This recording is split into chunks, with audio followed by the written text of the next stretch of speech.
आखिर किन वजहों से नाथूराम गोसे ने की महात्मा गांधी की हत्या? गिरफ्तार होने के बाद गोसे ने गांधी के पुत्र देवदास गांधी, राजमोहन गांधी के पिता, को तब पहचान लिया था जब वे गोसे से मिलने थाने पहुंचे थे। इस मुलाकात का जिक्र नाथूराम के भाई और सह अभियुक्त गोपाल गोसे ने अपनी किताब गांधी वध क्यों में किया है। गोपाल गोसे को फांसी नहीं हुई, कैद की सजा हुई थी। जब देवदास गांधी पिता की हत्या के बाद संसद मार्ग स्थित पुलिस थाने पहुंचे थे, तब नाथूराम गोसे ने उन्हें पहचाना था। गोपाल गोसे ने अपनी किताब में लिखा है, देवदास शायद इस उम्मीद में आए होंगे कि उन्हें कोई विभत्स चेहरे वाला, गांधी के खून का प्यासा कातिल नजर आएगा, लेकिन नाथूराम सहज और सौम्य थे। उनका आत्मविश्वास बना हुआ था। देवदास ने जैसा सोचा होगा, उससे एकदम उलट। देवदास से वो मुलाकात। नाथूराम ने देवदास गांधी से कहा, मैं नाथूराम विनायक गोसे हूँ, हिंदी अखबार हिंदू राष्ट्र का संपादक। मैं भी वहाँ था जहाँ गांधी की हत्या हुई। आज तुमने अपने पिता को खोया है। मेरी वजह से तुम्हें दुख पहुँचा है। तुम पर और तुम्हारे परिवार को जो दुख पहुँचा है, इसका मुझे भी बड़ा दुख है। कृपया मेरा यकीन करो, मैंने ये काम किसी व्यक्तिगत रंजिश के चलते नहीं किया है। ना तो मुझे तुमसे कोई द्वेष है और ना ही कोई खराब भाव। देवदास ने तब पूछा, तब तुमने ऐसा क्यों किया? जवाब में नाथूराम ने कहा, केवल और केवल राजनीतिक वजह से। नाथूराम ने देवदास से अपना पक्ष रखने के लिए समय मांगा, लेकिन पुलिस ने उसे ऐसा नहीं करने दिया। अदालत में नाथूराम ने अपना वक्तव्य रखा था, जिस पर अदालत ने पाबंदी लगा दी। गोपाल गोसे ने अपनी पुस्तक के अनुच्छेद में नाथूराम की वसीयत का जिक्र किया है, जिसकी अंतिम पंक्ति है, अगर सरकार अदालत में दिए मेरे बयान पर से पाबंदी हटा लेती है, ऐसा जब भी हो, मैं तुम्हें उसे प्रकाशित करने के लिए अधिकृत करता हूँ। अदालत में गोसे का बयान ऐसे फिर नाथूराम के वक्तव्य में आखिर है क्या?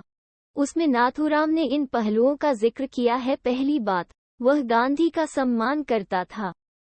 उसने कहा था, वीर सावरकर और गांधीजी ने जो लिखा है या बोला है, उसे मैंने गंभीरता से पढ़ा है। मेरे विचार से पिछले 30 सालों के दौरान इन दोनों ने भारतीय लोगों के विचार और कार्य पर जितना असर डाला है, उतना किसी और चीज ने नहीं। दूसरी बात जो नाथूराम ने कही, इनको पढ़ने और सोचने के बाद मेरा यकीन इस बात में हुआ कि मेरा पहला दायित्व हिंदुत्व और हिंदुओं के लिए है, एक देशभक्त और विश्व नागरिक होने के नाते। 30 करोड़ हिंदुओं की स्वतंत्रता और हितों की रक्षा अपने आप पूरे भारत की रक्षा होगी, जहां दुनिया का प्रत्येक 5वां शख्स रहता है। इस सोच ने मुझे हिंदू संगठन की विचारधारा और कार्यक्रम के नजदीक किया। मेरे विचार से यही विचारधारा हिंदुस्तान को आज़ादी दिला सकती है और उसे कायम रख सकती है। इस नजरिए के बाद नाथूराम ने गांधी के बारे में सोचा। 32 साल तक विचारों में उत्तेजना भरने वाले गांधी ने जब मुस्लिमों के पक्ष में अपना अंतिम उपवास रखा, तो मैं इस नतीजे पर पहुंच गया कि गांधी के अस्तित्व को तुरंत खत्म करना होगा। गांधी ने दक्षिण अफ्रीका में भारतीय समुदाय के लोगों को हक दिलाने की दिशा में शानदार काम किया था, लेकिन जब वे भारत आए तो उनकी मानसिकता कुछ इस तरह बन गई कि क्या सही है और क्या गलत, इसका फैसला लेने के लिए वे खुद को अंतिम जज मानने लगे। अगर देश को उनका नेतृत्व चाहिए तो यह उनकी अपराजेयता को स्वीकार्य करने जैसा था। अगर देश उनके नेतृत्व को स्वीकार नहीं करता तो वे कांग्रेस से अलग राह पर चलने लगते। आत्मा पर आरोप। इस सोच ने नाथूराम को गांधी की हत्या करने के लिए उकसाया। नाथूराम ने भी कहा, इस सोच के साथ दो रास्ते नहीं हो सकते, या तो कांग्रेस को गांधी के लिए अपना रास्ता छोड़ना होता और गांधी की सारी सनक, सोच, दर्शन और नजरिए को अपनाना होता, या फिर गांधी के बिना आगे बढ़ना होता।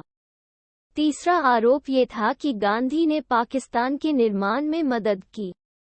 नाथूराम ने कहा, जब कांग्रेस के दिग्गज नेता गांधी की सहमति से देश के बंटवारे का फैसला कर रहे थे, उस देश का जिसे हम पूछते रहे हैं।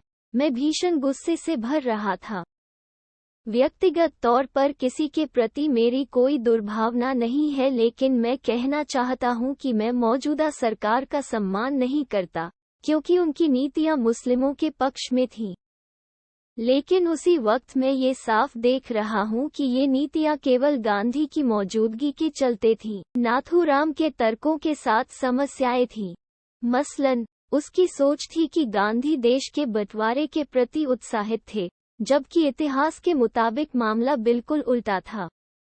उन्होंने कहा कि कांग्रेस में गांधी तानाशाह थे, लेकिन उन्होंने ये भी कहा कि कांग्रेस के अंदर अपनी बात मनवाने के लिए गांधी को भूख हड़ताल करनी पड़ती थी।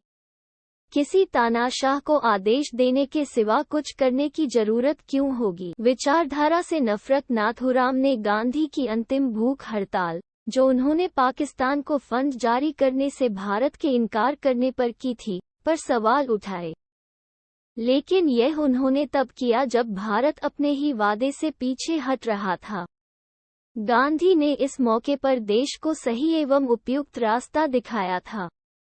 नाथूराम ने अदालत में जो भी कहा, तर्क के आधार पर उससे सहमत नहीं हुआ जा सकता। ये देवदास को दिए बयान से भी उलट है। केवल राजनीति के चलते उसने गांधी की हत्या नहीं की थी। वह गांधी की धर्मनिरपेक्ष विचारधारा से नफरत करता था। ये वास्तविक हिंदू धर्म भाव के बिल्कुल उलट था और राष्ट्रीय स्वयंसेवक संघ ने उसका ब्रेन वॉश किया था। वास्तविकता यही है कि गांधी का कोई भी रास्ता या तरीका ऐसा नहीं है जिस पर सवाल उठाए जा सके। यही वजह है कि दशकों बाद भी एक राजनेता के तौर पर उनकी वैश्विक साख कायम है। 1949 में गांधी के बारे में जॉर्ज ऑवेल ने लिखा था, सौंदर्यबोध के लिहाज से कोई गांधी के प्रति वैमनस्य रख सकता है जैसा कि मैं महसूस कर रहा हूँ। कोई उनके महात्मा होने के दावे को भी खारिज कर सकता है, हालांकि महात्मा होने का दावा उन्होंने खुद कभी नहीं किया। कोई साधुता को आदर्श के तौर पर ही खारिज कर सकता है और इसलिए ये मान सकता है कि गांधी का मूल भाव मानव विरोधी और प्रतिक्रियावादी था। लेकिन एक राजनेता के तौर पर देखने पर और मौजूदा समय के दूसरे तमाम राजनेताओं से तुलना करने पर हम पाते हैं वे अपने पीछे कितना सुगंधित एहसास छोड़कर गए हैं। 2023 में गांधी के बारे में आज भी यही सत्य है। जबकि नाथूराम गोसे की शिकायतें समय की धुंध में गायब हो चुकी हैं।